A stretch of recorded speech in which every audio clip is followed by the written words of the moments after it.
Assalamualaikum warahmatullahi wabarakatuh. Halo pemirsa, berjumpa kembali bersama Aceh Bicara. Saya Muhammad Syuib Hamid akan memandu acara ini lebih kurang 60 menit ke depan. Dan tema kita hari ini masih dalam segmen tentukan pilihanmu.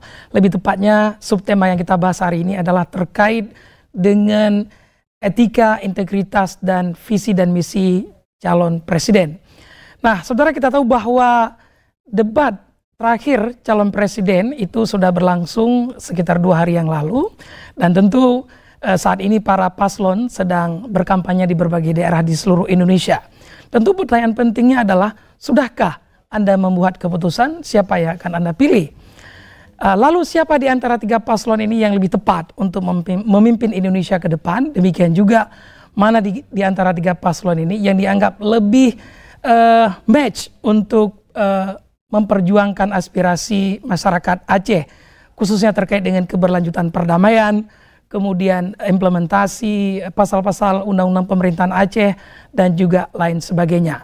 Nah, hari ini kita akan melihat dari sudut pandang yang lebih luas, dari sudut pandang integritas, visi misi, program-program, mana di antara paslon ini yang lebih tepat untuk memimpin Indonesia, dan juga yang lebih cocok untuk memperjuangkan apa yang menjadi aspirasi dan kebutuhan rakyat Aceh.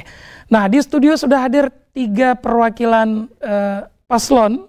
Yang pertama ada Haji Musannif, sekretaris tim kampanye daerah pasangan Anies dan Muhaimin. Assalamualaikum Tengku Musannif. Waalaikumsalam warahmatullahi. Dan yang kedua ada Bang Dr. Nurlis Effendi yang merupakan jubir tim kampanye daerah Prabowo Gibran. Assalamualaikum Bang Nurlis. Waalaikumsalam.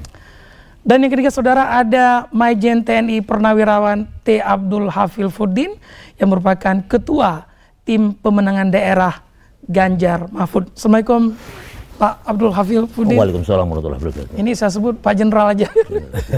Lebih mudah. Lebih gampang.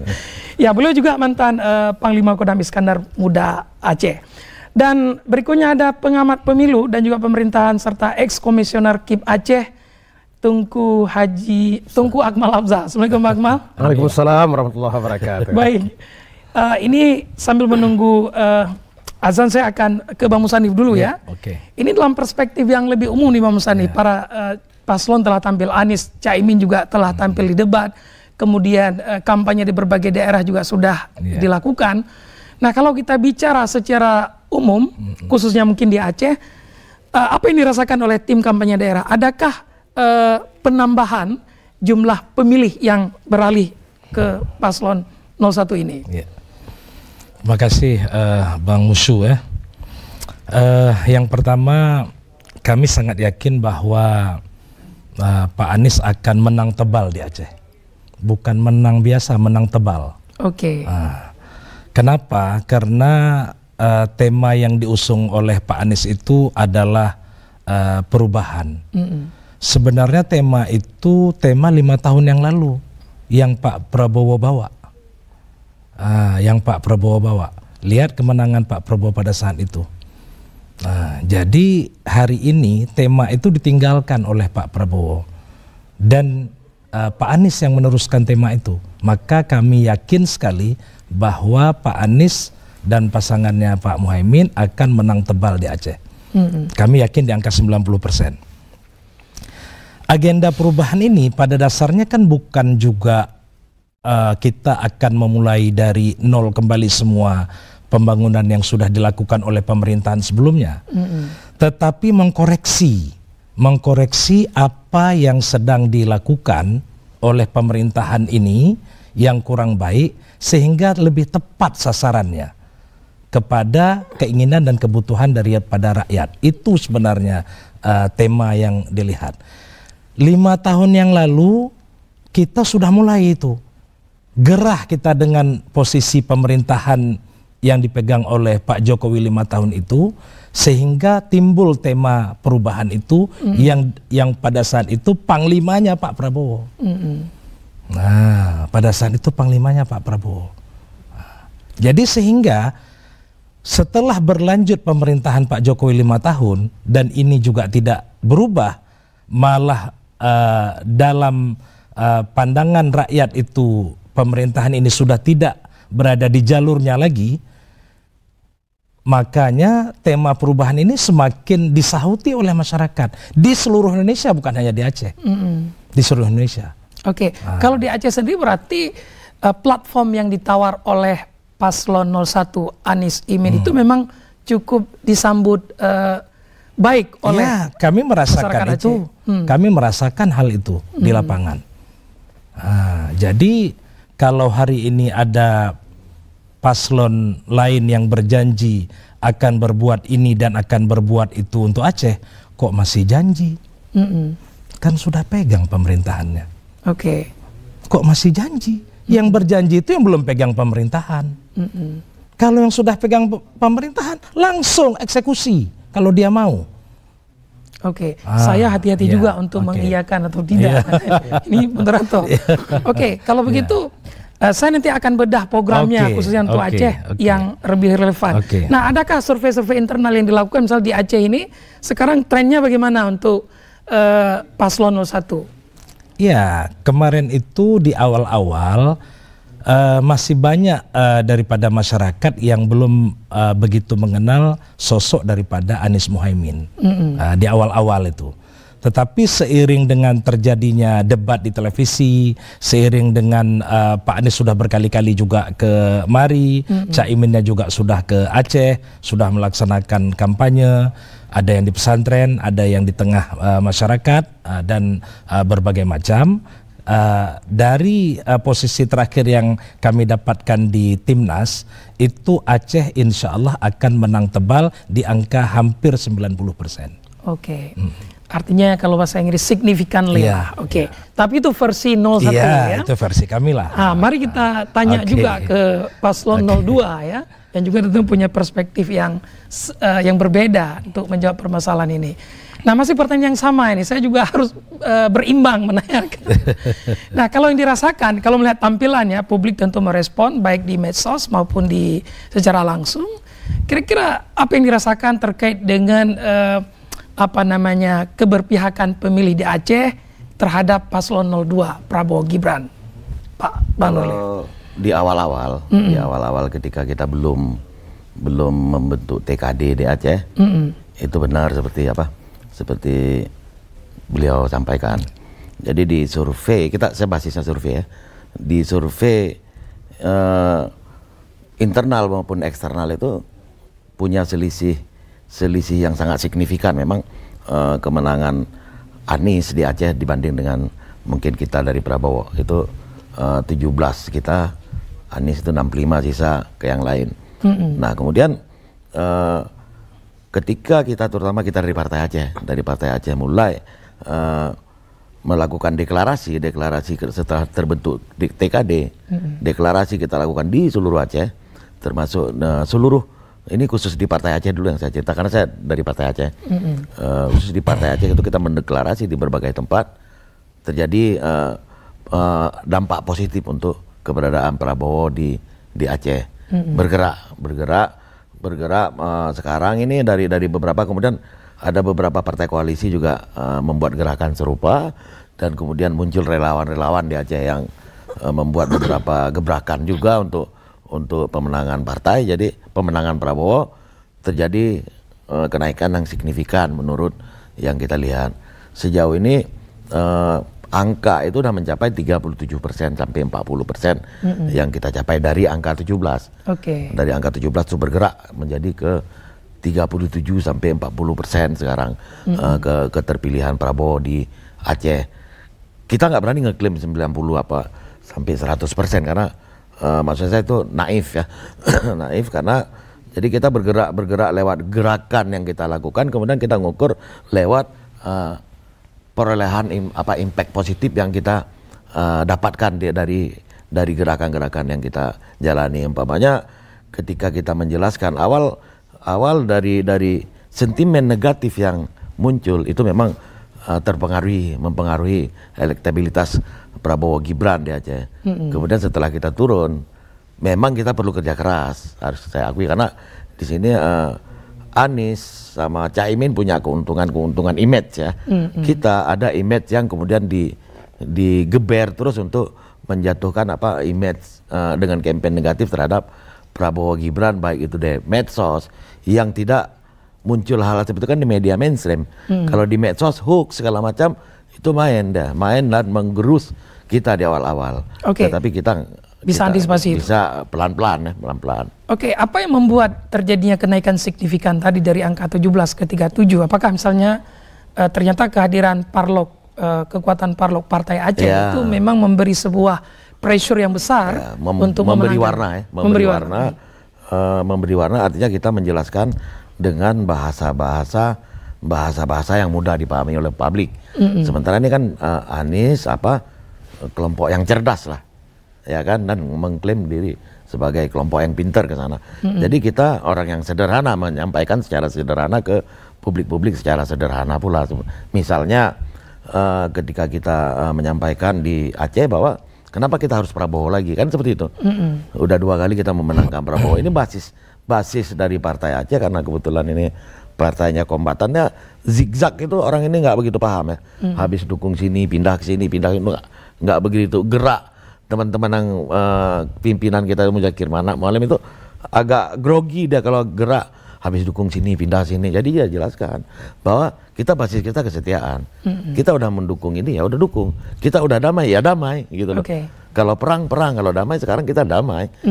Jadi Muzakir Manap ini lebih memahami bahasa tentara gitu. Kalau damai adalah damai, perang adalah perang. Nah sekarang damai saling dukung aja. Gitu. Terakhir sebelum ke Jenderal Hafil, kemudian kalau tadi dari cerita Pak Musani saya tangkap beliau sangat optimis. Pasangan Amin akan memenangkan di Aceh. Kalau Bang Nurli seberapa optimis dengan sisa waktu yang ada plus dengan tren yang ditunjukkan? Dari tren yang kita dapat sekarang ini sampai seminggu lalu itu mencapai 37%, ya kan? Saya yakin bergerak nih, karena rentang waktu berarti 2 minggu kan? 2 minggu rentang waktu, dan kita terus deklarasi dengan masif di Aceh, itu kita bisa mencapai 60 sampai 70%, enggak sampai 80 kayak dulu itu enggak. Menarik, setidaknya hari ini mendapat gambaran. Tentu versi masing-masing semua akan memenangkan ini. Tapi hari H 14 Februari akan menentukan. Kemudian kalau ke Jenderal Hafil terkait dengan Ganjar dan Mahfud, ya, kondisi hari ini bagaimana terkait dengan dukungan dari masyarakat Aceh? Terima kasih, Bang. Jadi kalau saya lihat paparan 0102 tadi, berarti kesempatan untuk 03 ini 0 nih. Tidak ada yang pilih. Tetapi tidak seperti itu, bahwa kita hidup bernegara ini kan pasti ada program yang berkelanjutan, berkelanjutan dan perbaikan. Setiap program itu kan harus ada berkesinambungan. Tentunya kenaiknya Pak Ganjar juga itu ada berkesinambungan dalam program-program yang akan dilaksanakan itu. Kalau masalah persentase pemilih, saya kira kita tahu bahwa memang di dalam 03 ini partai pendukungnya memang partai yang minoritas ya. Di sini ada kekuatan PDI, P3, Hanura maupun Perindo, ini ada minoritas. Namun demikian kami tidak berkecil hati ya. Pada tahap awal kami di sini, saya ditunjuk sebagai TPD, kita coba survei internal, memang kekuatan kita memang sangat di bawah sekali. 10%, naik terus 15%. Jadi target kita nggak muluk-muluk sampai 7%. Oleh karena itu ada aktivitas yang dilakukan oleh relawan kita. Kita datangkan Ganjar pada tahap pertama, datangkan Mahfud pada tahap pertama di Sabang, pembukaan awal itu naik, terjadi naik dari survei itu naik. Kemudian terakhir ini, setelah sebelum debat ketiga ini terakhir kami datangkan dengan Pak Mahfud untuk tabrak Mahfud, ya kan. Kemudian satu-satunya wakil presiden atau calon presiden yang datang daerah Barat Selatan itu baru Pak Mahfud. Kalau kita lihat coba sejarah, baru Pak Mahfud yang baru datang ke Barat Selatan. Nah, ini menaikkan presentasi kita untuk pemilih ini tadi. Makanya target kami tidak mulu-mulu antara 20 sampai 30%. Nggak mungkin kami target 90% habis nih. 70% kami habis ya kan. Nah, ini posisi 20% aja bagi Ganjar Mahfud sudah sangat enjoy dalam pilpres yang akan datang ini.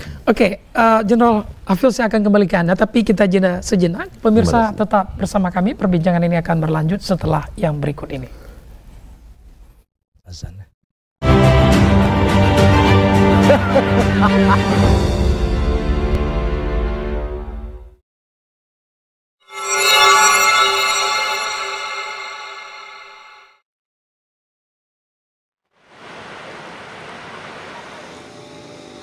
Allahu Akbar, Allahu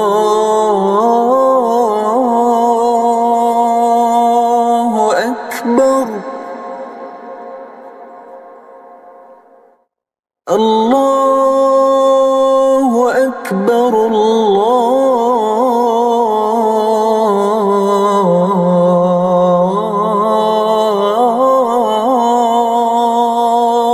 Akbar. أشهد أن لا إله إلا الله.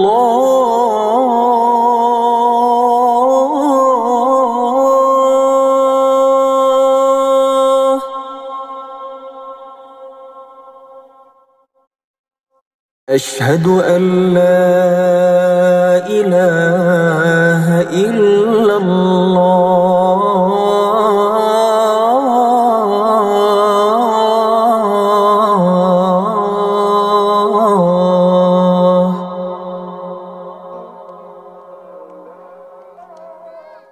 أشهد أن محمدًا رسول الله.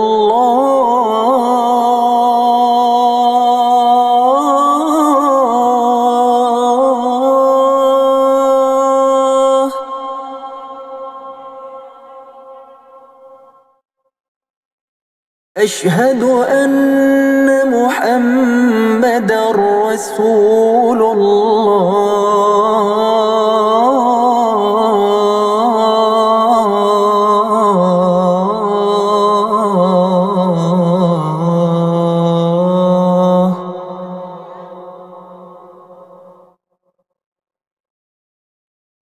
حي على الصلاة.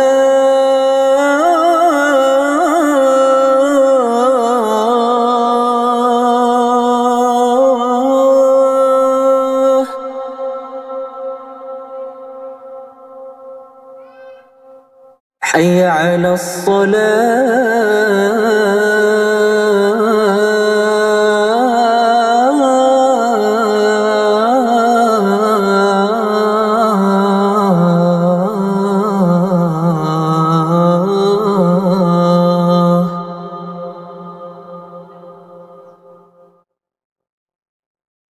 حي على الفلاح.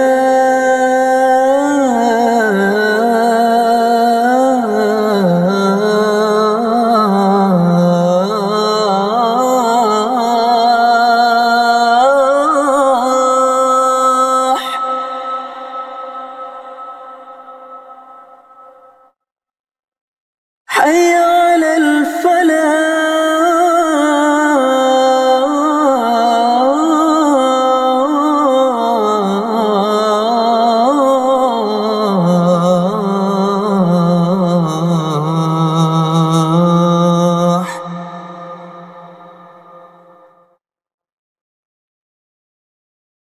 الله أكبر،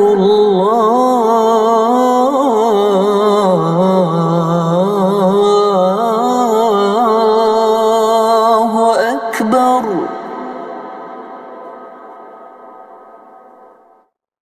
لا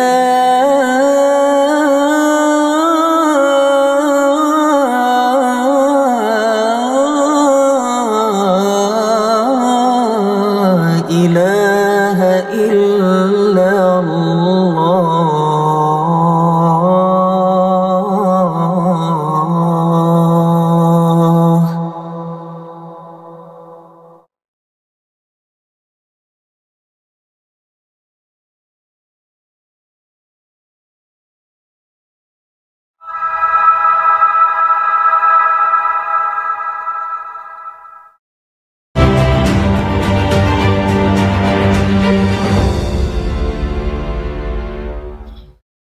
Baik saudara, kita masih membahas terkait dengan integritas dan juga visi dan misi calon presiden ke depan. Nah, saya masih kembali sekali lagi sebelum ke Pak Akmal biar berimbang nih, ya harus hati-hati betul nih kan.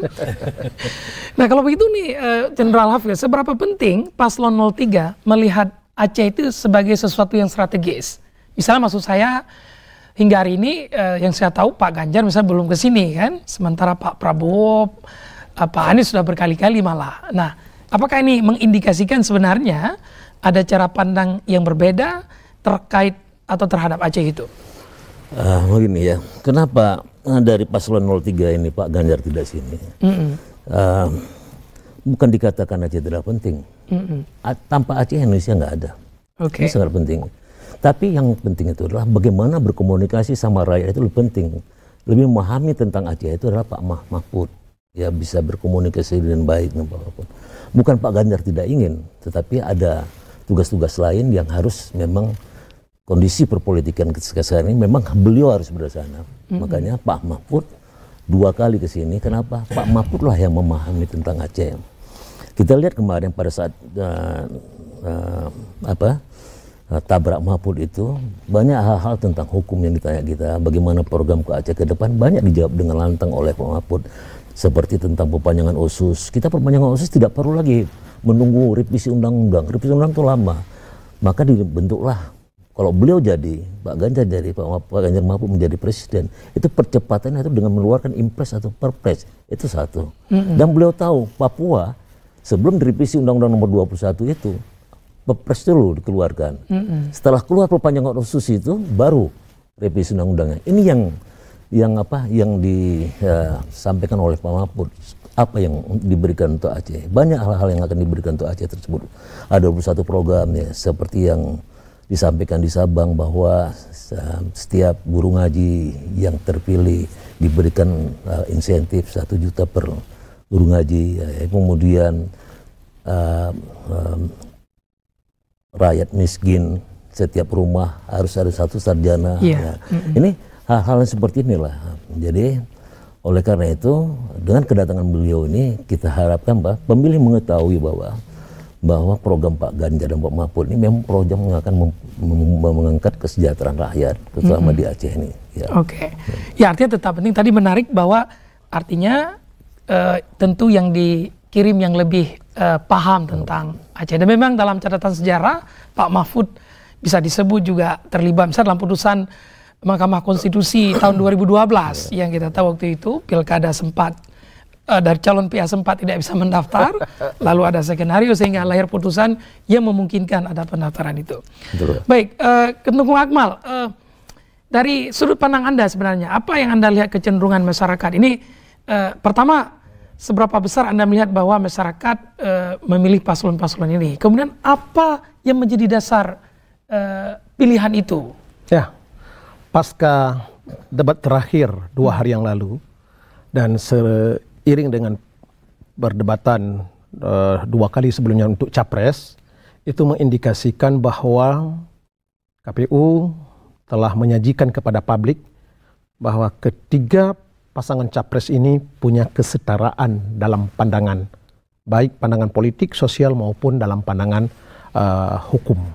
Sehingga dengan backgroundnya yang bervarian, tapi dengan satu pertanyaan dari panelis, background yang bervarian itu tidak menjadi kendala untuk mereka sikapi baik dalam penyampaian visi misi maupun semangat kerja mereka.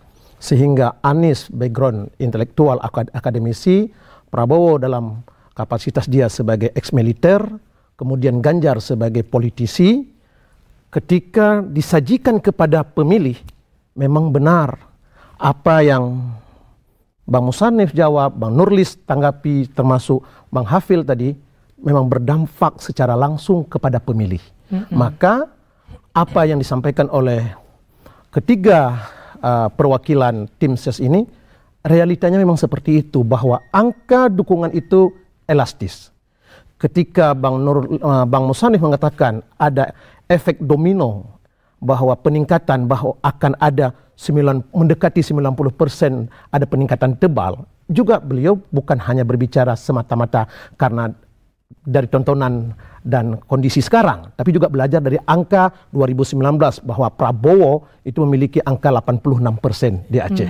Kenapa tidak efek dari debat visi misi ini berdampak pada pengaruh psikologi masyarakat pemilih. Bahkan SBY pernah menang 93% kalau tidak salah. Makanya bukan angka-angka yang mustahil ketika disampaikan oleh Bang Musannif. Pun demikian Bang Nurlis ketika beliau menyampaikan bahwa ada perubahan, itu juga efek domino dari adanya pengaruh ketika Prabowo menyampaikan visi misi. Karena kan gini, ketika masyarakat menonton bahwa ada penyampaian-penyampaian yang rasional, ada tanggapan-tanggapan yang emosional. Tidak tertutup kemungkinan ada pemilih 01 lari ke 02, ada pemilih 02 lari ke 03, atau selanjutnya yang 03 juga kembali kepada 01. Itu adalah sesuatu yang fitrah. Kemudian ketika Bang Hafil mengatakan apakah ketika 01 dengan 02 menguasai bahkan melebihi 100%, 03 berada di mana? Saya pikir yang cukup natural adalah pengakuan Bang Hafil bahwa tidak muluk-muluk ketika mengharap sesuatu ekor jas di Aceh. Tapi terlepas dari 3 pengakuan perwakilan tim ses di Aceh ini, saya lebih melihat output apa, dampak positif apa dari ketiga pasangan calon itu kepada Aceh setelah mereka menang. Karena saya juga mengurut ketika Anies 01 menang, ini akses personality ke istana siapa? Ketika Prabowo menang, aksesnya ke istana siapa? Ketika Ganjar siapa? Saya yang tidak siap menerima apabila ada budaya ikat perahu di perahu. Apa maksudnya itu untuk Akmal? Kita untuk sampai ke istana itu harus lewat tim ses nasional lagi. Iya. Kalau kondisi seperti itu, maka apa yang disampaikan oleh Bang Hafifudin tadi, ada sesuatu yang stagnan pembangunan Aceh pasca 14 Februari. Dan artinya yang diharapkan untuk Akmal akses langsung, direct access ke istana ya. Makanya masyarakat Aceh itu sedang melihat kalau Anies apakah dengan PKS, Nasdem, dan PKB ini online tidak jaringan. Kalau tengah malam ada tokoh Aceh menelepon Anies, HP-nya pasti diangkat. Begitu juga dengan tim Prabowo. Apakah di sini kalau Bang Nurlis mengatakan adanya Mu'alim atau adanya Gerindra, apakah Mu'alim akan bisa akses direct tadi itu? Bang Hafil juga seperti itu. Apa yang diinginkan oleh masyarakat itu nggak muluk-muluk, sesuatu yang alami sekali. Nah, hingga tahap ini yang Tungku Akmal lihat, apakah ketiga paslon ini kita punya tidak direct access itu, potensinya ada tidak? Sebenarnya ada. Tinggal saja bagaimana men-online-kan. Kan tidak serta-merta bahwa ketiga partai ini harus pendiri atau ketua partainya yang punya akses. Tapi kalau memang ada ikatan emosional personal, misalnya kalau Bang Musannif baru-baru ini juga punya hubungan, ya kan, bisa membangun komunikasi. So what? Bang Nurlis, sejauh mana Mu'alim ini bisa berkomunikasi dengan Prabowo tanpa harus melewat tunggu dulu 2 hari lagi nanti baru bisa bicara. Itu kalau sudah 2 hari lagi udah mati orang. Ya, ketemu Mensesnek dulu. Mensesnek dulu. Begitu juga dengan Bang Hafifudin sebagai tim sesnya Ganjar. Ini yang sebenarnya selama periodisasi pemilihan presiden di Aceh, Aceh berada pada zona yang tidak menguntungkan. Konon lagi ada budaya menang di Aceh tidak menang secara nasional. Dan ini yang sebenarnya harus dipatahkan. Bahwa kali ini bagaimana siapapun yang menang di Aceh itu adalah yang menang secara nasional. Karena sehebat apapun orang menang di Aceh, 100% kah? Kalau tidak menang secara nasional, itu menjadi presiden buruk bagi pembangunan Aceh pasca pemilihan. Terakhir sebelum ke Tungku Musannif, kemudian di antara 3 paslon ini dari kacamata yang lebih luas, Tungku Akmal melihat tidak bahwa sebenarnya ketiga-tiganya tetap memberi dampak positif bagi Aceh. Terserah nanti siapapun yang menang, tapi kalau kita ingin lihat pilah per paslon, memang ketiga-tiganya itu bisa menjadi bargaining juga untuk Aceh ke depan. Bagaimana? Ada tidak itu? Kalau kita melihat masyarakat merasakan, tentu tidak etis saya mengatakan bahwa dari pasangan ketiga ini yang lebih tebal pendekatannya kan gitu. Tapi masyarakat bisa merasakan. apabila masyarakat Aceh tidak diedukasi, tapi kalau hanya teman-teman tim ses ini mengutamakan hanya untuk elektabilitas saja, tapi tidak berpikir lebih jauh untuk kepentingan Aceh, maka mereka akan berpikir bagaimana menang timnya. Bahwa Aceh nanti bagaimana, apakah terakses dengan istana atau tidak, itu enggak. Nanti kita pikir. Kalau itu yang terjadi, itu sangat amat merugikan kita Aceh. Makanya kalau visi misi dari ketiga pasangan calon ini tetap Aceh akan menjadi prioritas bagi mereka. Tinggal saja ketika Aceh bahagian yang cukup penting bagi tiga pasangan calon ini, bagaimana orang yang ada di dalam tim ses ini mampu meyakinkan calon presiden tertentu untuk memberi perhatian lebih kepada Aceh. Baik, pemirsa, sebenarnya seberapa strategis para paslon memandang Aceh sebagai ujung tombak untuk kemenangan ini? Lalu apa saja program yang kira-kira bisa memberikan keuntungan politik dan juga ekonomi bagi Aceh? Mana di antara program-program itu yang dipandang misalnya mampu mendongkrak pertumbuhan ekonomi Aceh ke depan? Saksikan dan ikuti terus Aceh Bicara setelah yang berikut ini.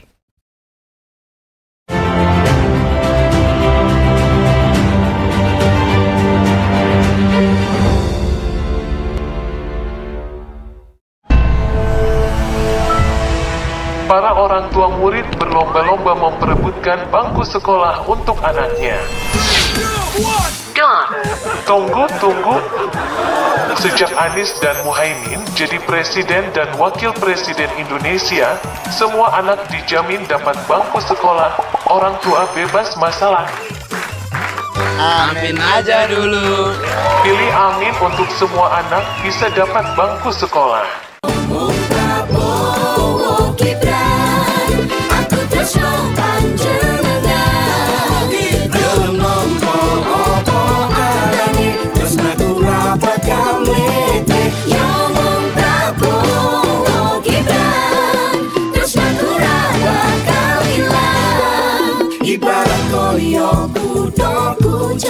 Prabowo Gibran istimewa. Prabowo Gibran. Pengen sekolah lagi. Bisa, Gan. Pengen cepet kerja. Bisa, Gan. Emang bisa? Bisa, Gan. Anak muda asal bekerja keras, berani jujur, pasti keren, Gan. Sedih, kan ada moncong putih. No galau, yakinlah. Pastikan, jauh gerak cepat. Indonesia unggul. Pastikan Ganjar.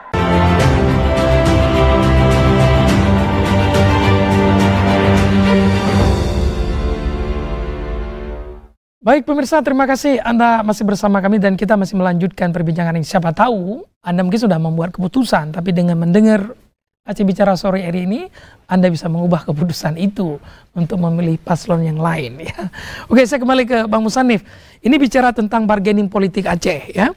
Nah kalau tadi saya bertanya bahwa program apa sebenarnya yang coba ditawarkan Anies dan Muhaimin ke Aceh, sehingga itu menjadikan semacam bargaining Aceh ke depan. Artinya selama ini kita lihat program itu apakah sudah dimunculkan atau tidak. Nah itu mungkin bagaimana tim daerah menyampaikannya. Yang pertama ingin saya sampaikan, yang mengusung pasangan itu orang Aceh. Salah satunya. Yang pertama mengusung orang Aceh, bukan salah satunya, memang orang Aceh. Baru mengajak teman-temannya. Itu saja sudah lebih.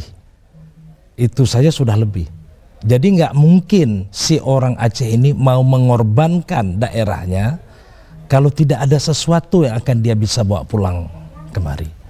Karena yang mengusulkan memang udah orang Aceh. Artinya clear ini. Clear kan? Ya itu dulu kita mau bilang.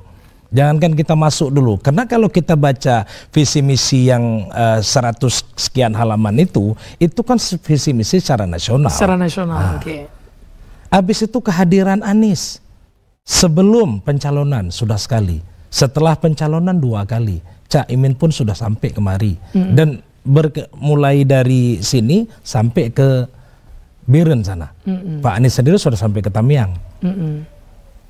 Begitu. Jadi dia sudah paham betul dan kami sebagai TPD maupun TKD di Aceh sudah memberikan list apa yang menjadi persoalan orang Aceh. Itu yang diungkap dalam kampanye-kampanye itu.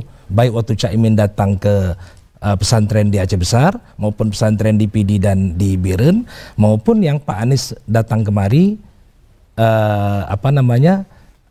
kampanye terbuka dengan kampanye maraton mulai dari Aceh Utara sampai ke Tamiang. Oke. Nah, itu bisa ditengah berarti clear. Pun demikian saya ingin memperjelas juga dalam konteks keberlanjutan perdamaian misalnya. Iya.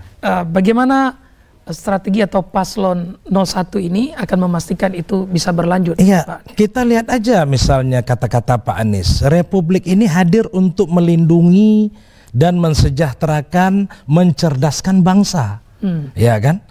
Memungkinkan berperan dalam tataran dunia.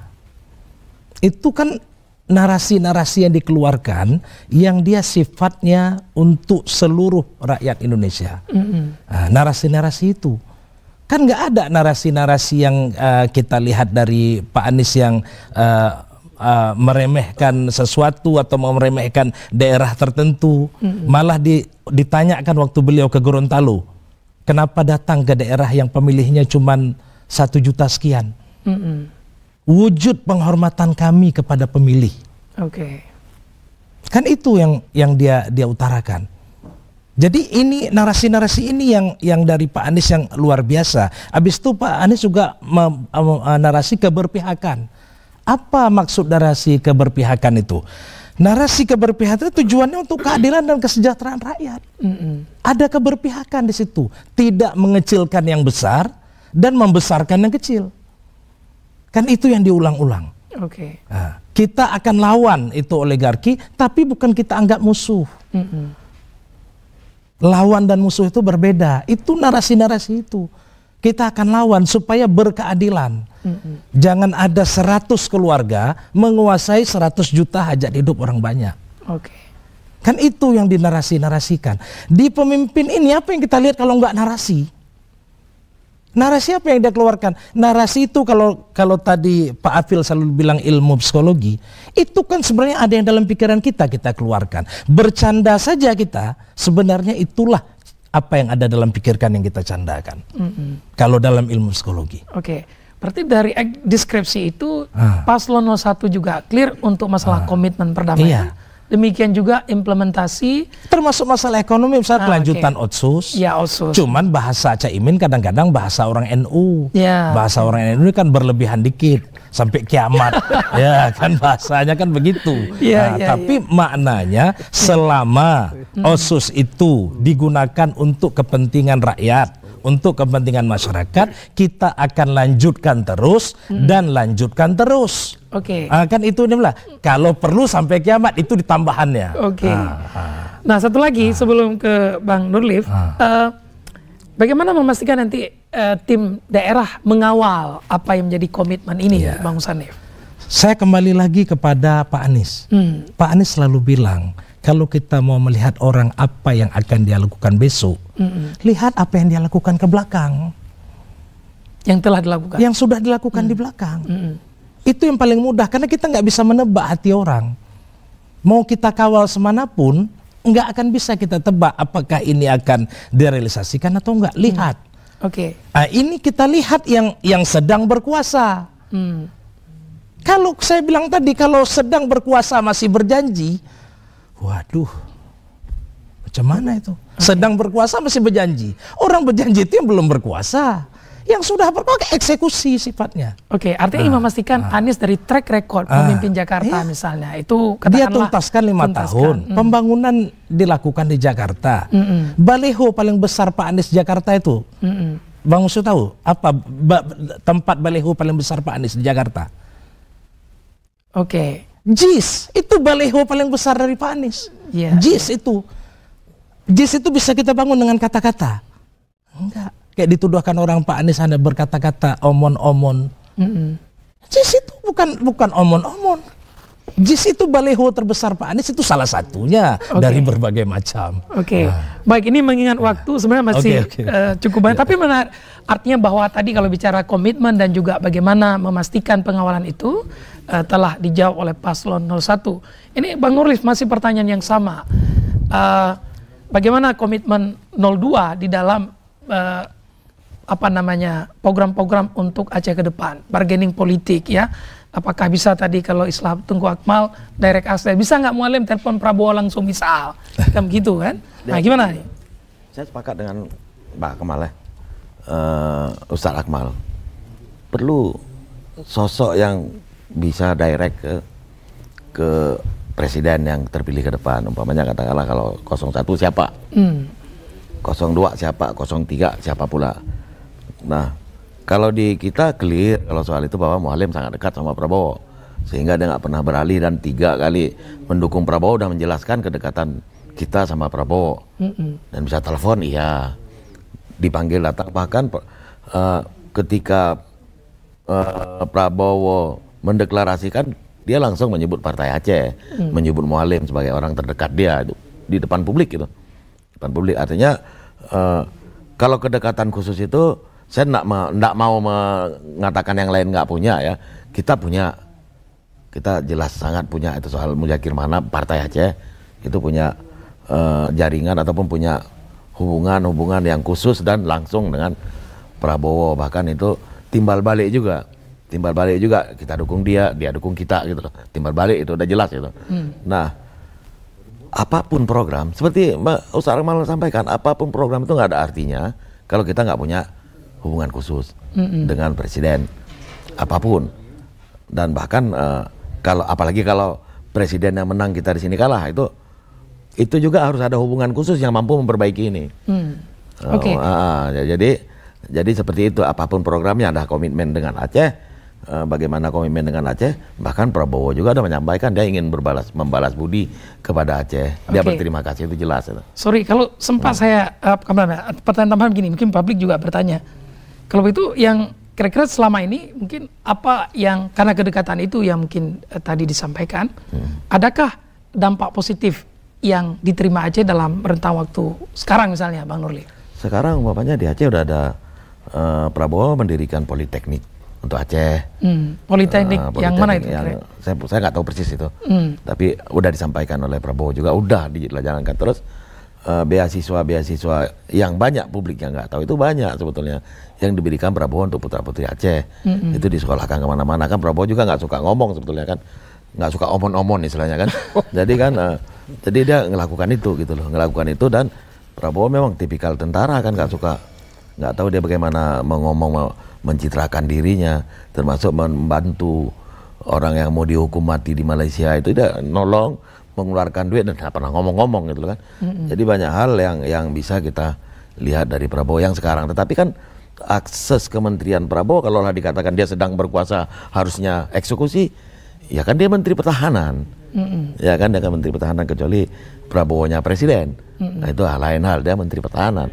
Yang wilayah kekuasaan kita harus memiliki akal sehat juga dalam melihat soal-soal seperti ini. Dia ini Menteri Pertahanan. Artinya Bang Nurli bahwa kalau misalnya paslon 02 terpilih, tadi 01 sudah menyampaikan komit bahwa keberlanjutan perdamaian, kemudian implementasi UPA juga akan dilakukan sepenuhnya. Itu iya. Bahkan itu udah dialog langsung ya antara Muzakir Manap dengan Prabowo. Artinya di antara mereka nggak ada dusta lah di antara mereka berdua itu kan, antara Prabowo sama Muzakir Manap itu kan. Karena memang punya hubungan dulu, berperang kemudian berdamai, kemudian jadi sahabat, bahkan itu diceritakan sendiri oleh Prabowo. Jadi punya historical yang sangat menarik sebetulnya antara mereka berdua ini gitu. Begitu. Nah, saya betul-betul sangat sepakat dengan Ustadz Akmal bahwa hubungan-hubungan khusus itulah yang mampu membuat perbedaan-perbedaan yang terjadi daripada hubungan-hubungan formal. Umpamanya saya di sini TKD mendukung Prabowo tapi nggak ada hubungan khusus. Ya nanti kan besok kita berlapis-lapis itu. Kita nyurat dulu. Nyurat dulu. Ada. Baik. Kita jeda sejenak ini karena keluhan kawan saya mengatakan ada advertisement yang akan lewat sebelum ke General Hafil. Pemirsa tetap bersama kami, perbincangan ini akan berlanjut setelah yang berikut ini.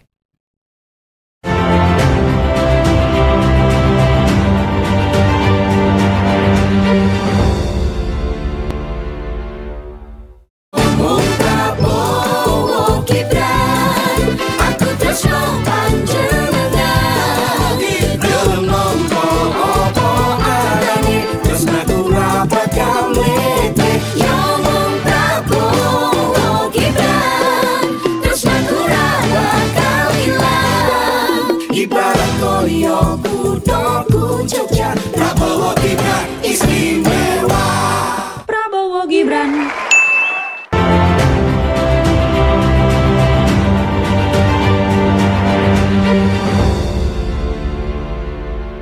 Ya, baik pemirsa, Anda masih bersama kami dan kita sedang mendiskusikan terkait dengan visi misi Presiden, khususnya terkait dengan Aceh.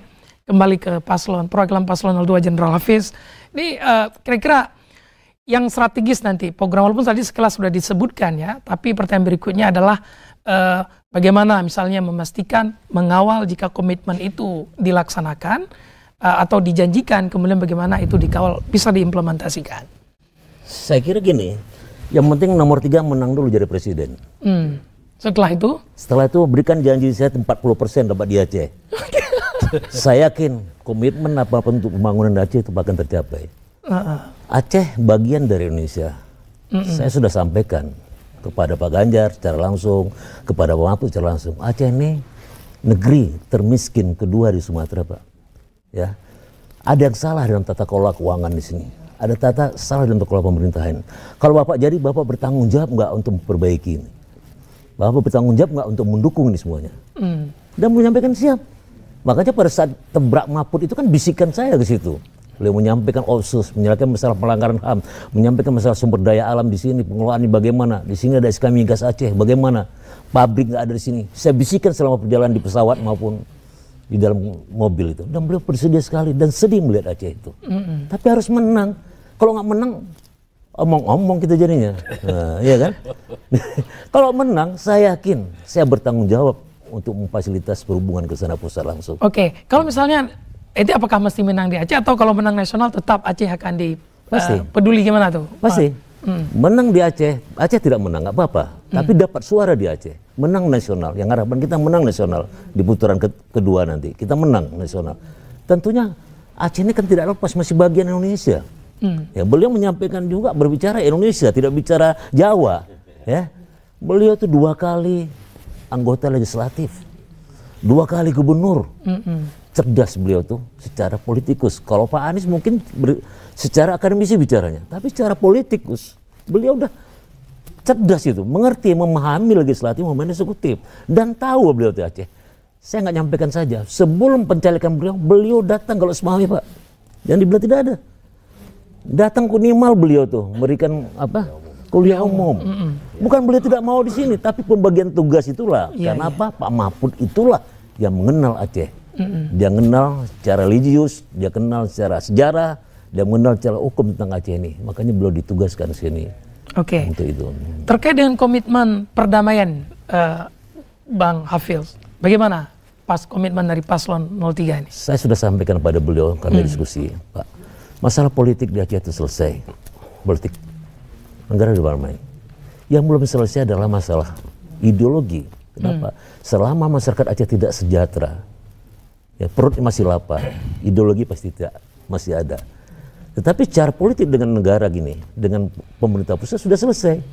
Ya, dengan keluar Undang-Undang nomor 11 itu sudah selesai. Tetapi implementasi dan undang-undang itu yang perlu diimplementasikan untuk bagaimana percepatan pembangunan Aceh nanti suatu saat.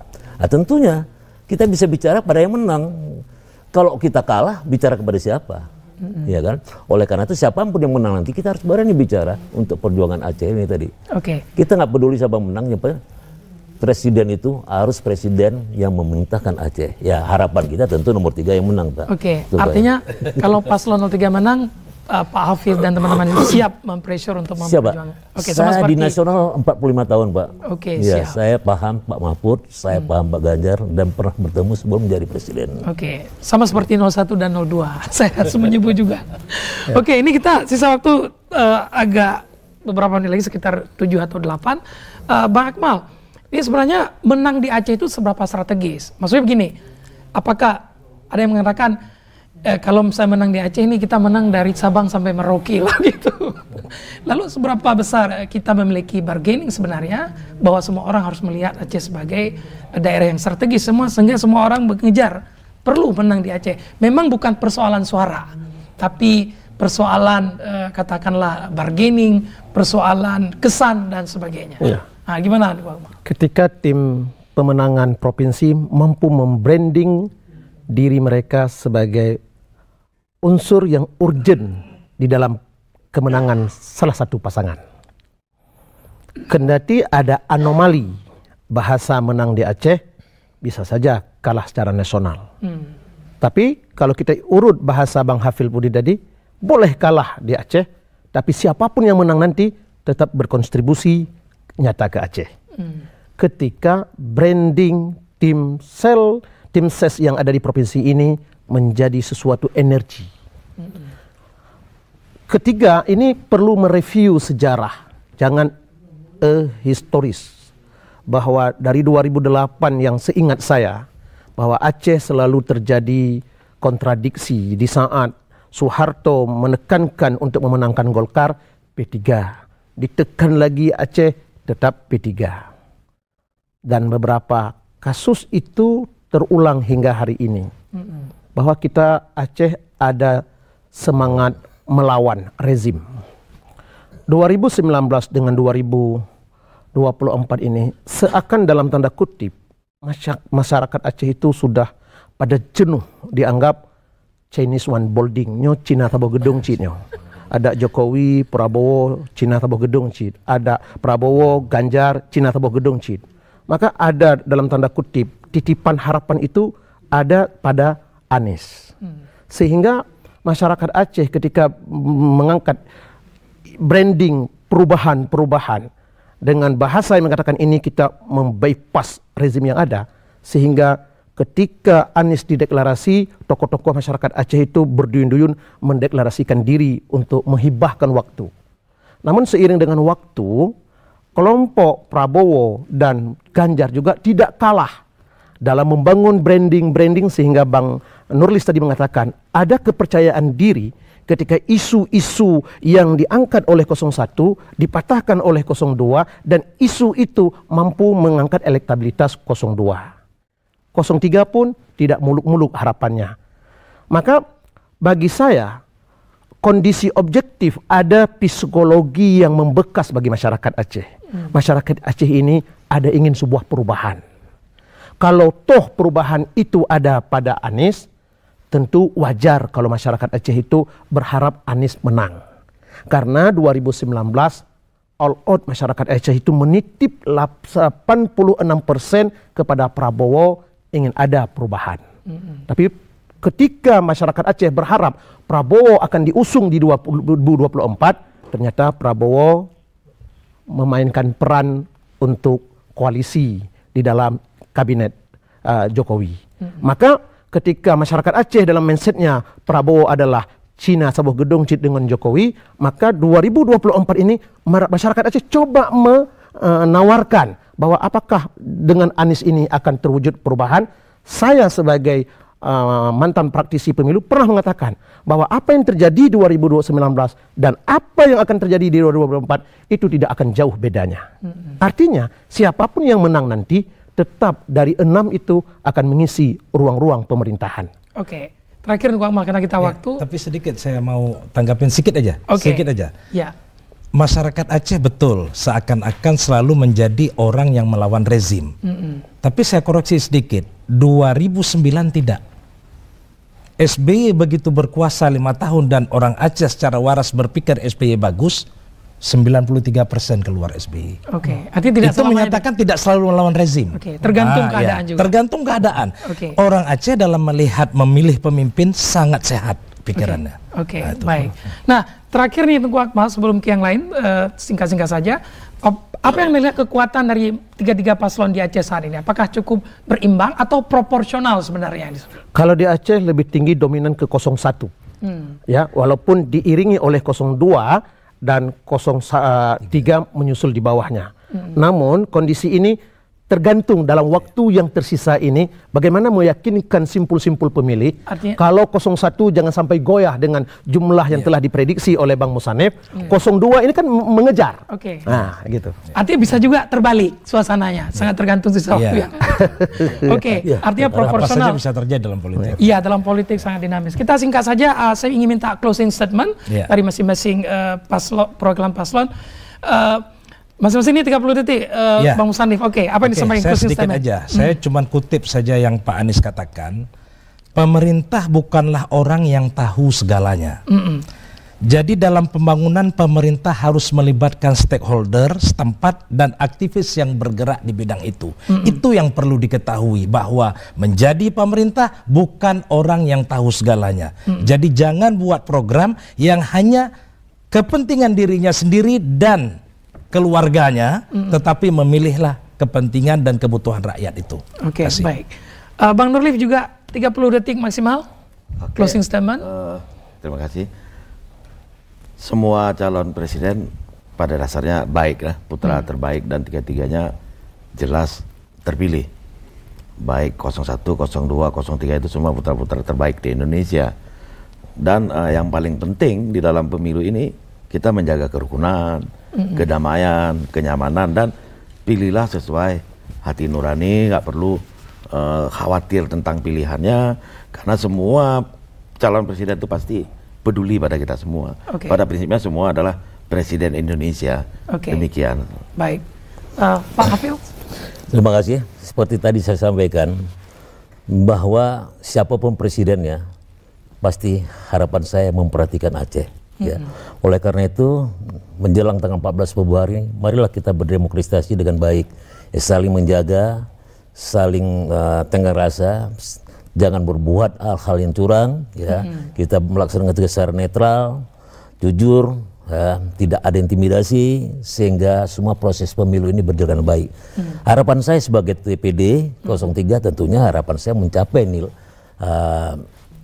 mencapai hasil yang lebih maksimal, walaupun tertatih-tatih, ya, tetapi kami tetap berusaha, ya. Mari kita jaga pemilu yang luber ini dengan baik. Terima kasih. Insya Allah. Tunggu Akmal, pesan Anda kepada pemilih dan juga penyelenggara, singkat saja. Pemilu Rabu 14 Februari itu harus menjadi pesta rakyat. Pesta di mana semua orang tersenyum dan bahagia. Yang menang harus tersenyum, tapi tidak boleh ada yang merasa kalah. Karena kemenangan secara nasional harus menjadi energi kemenangan Aceh. Baik, terima kasih Pak Musannif, Pak Nurlif, Jenderal Hafiz, dan juga Bang Akmal atas waktunya di Aceh Bicara. Pemirsa, pada akhirnya keputusan ada di tangan Anda. Siapa yang akan Anda pilih dari paslon yang ada? Pada masing-masing paslon tentu telah menyampaikan program dan visi dan misi. Pada akhirnya Andalah yang menentukan. Untuk itu pastikan Anda datang ke TPS pada Rabu 14 Februari 2024. Jangan karena suara Anda yang tidak datang, padahal satu itu yang paling menentukan untuk masa depan Indonesia dan juga masa depan Aceh 5 tahun ke depan. Sampai ketemu dalam Aceh Bicara berikutnya insyaallah. Wabillahi taufiq wal hidayah. Assalamualaikum warahmatullahi wabarakatuh.